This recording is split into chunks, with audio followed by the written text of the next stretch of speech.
अगले मंगलवार भी बात करेंगे, तो आपको तो न्यू ईयर हम तभी विश करेंगे। पहले ये बताइए कि आज मार्केट में जिस तरीके की रिकवरी आज और कल जो रिकवरी हुई थी, क्या कुछ पॉजिटिव लिए जाएं यहाँ पर, या ये सिर्फ क्योंकि ये हॉलीडे पीरियड चल रहा है तो एफआई के वॉल्यूम कम है, उसकी वजह से थोड़ा सा रिलीफ रैली प्ले आउट हो रही है?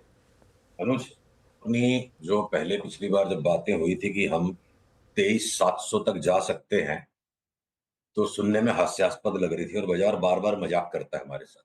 और हमारे को इस मजाक के साथ ही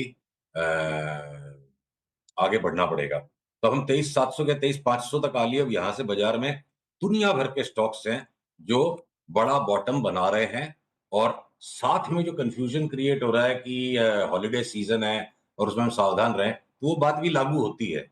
मतलब महीने भर के व्यू में अभी से लेके मैं बोलता हूँ बजट की तेजी अभी खेलना शुरू कर दो।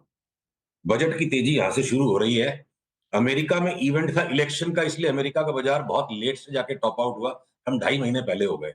अब अमेरिका का इलेक्शन हो लिया, ट्रंप की स्वेरिंग इन आ जाएगी और हमारे मार्केट में सामने आ रहा है बड़ा बड़ा फेस्टिवल आ रहा है।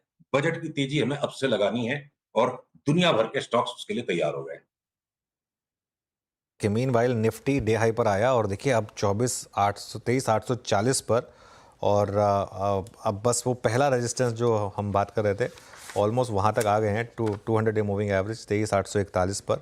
और उसके बाद शायद 23,948 तक, 23,914 ध्यान रखिएगा, सीरीज़ का क्लोजिंग पॉइंट था। तो शानदार शानदार रिकवरी मार्केट में इस समय प्ले हो रही है।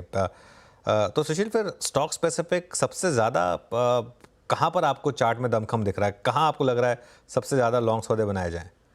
ठीक है, मैं बहुत सारे सेक्टर्स पे बात करूंगा, पर मैं एक चीज इसका उल्टा आंसर दे दूं कि एक ही सेक्टर है जिसको हम शॉर्ट करने में इंटरेस्टेड है, जिसको हम बेच के पैसे कमाने में इंटरेस्टेड है, वो है आईटी के स्टॉक्स। उसको छोड़ के हर सेक्टर में अच्छी खासी संख्या में स्टॉक्स हैं जहां तेजी करके पैसे बनेंगे। कुछ सेक्टर्स में ज्यादा है वैसे स्टॉक्स। अगर मैं बोलूं अक्रॉस द बोर्ड अगर बाइंग करनी है कि दिमाग ही नहीं लगाना, सोचना नहीं है, लेते चले जाओ। तो एक देखिए बजट की जो अनिश्चितता बनेगी, दूसरी तरफ ग्लोबल मार्केट्स के अंदर में मुझे लगता है रिटर्न ऑफ फियर ट्रेड आएगा। तो एफएमसीजी की जो चार्ट्स हैं वो इस तरीके से पॉइज्ड हैं कि आप एफएमसीजी का कोई भी स्टॉक ले लो, रॉन्ग नहीं हो सकते। पूरा का पूरा सेक्टर फटने के लिए तैयार है, जैसे आईटी का पूरा सेक्टर तैयार है। एफएमसीजी नो ब्रेनर है। अब उसके बाद हर एक सेक्टर में अलग अलग रोटेशंस हैं। अपनी पिछली बार बात हुई, जब जब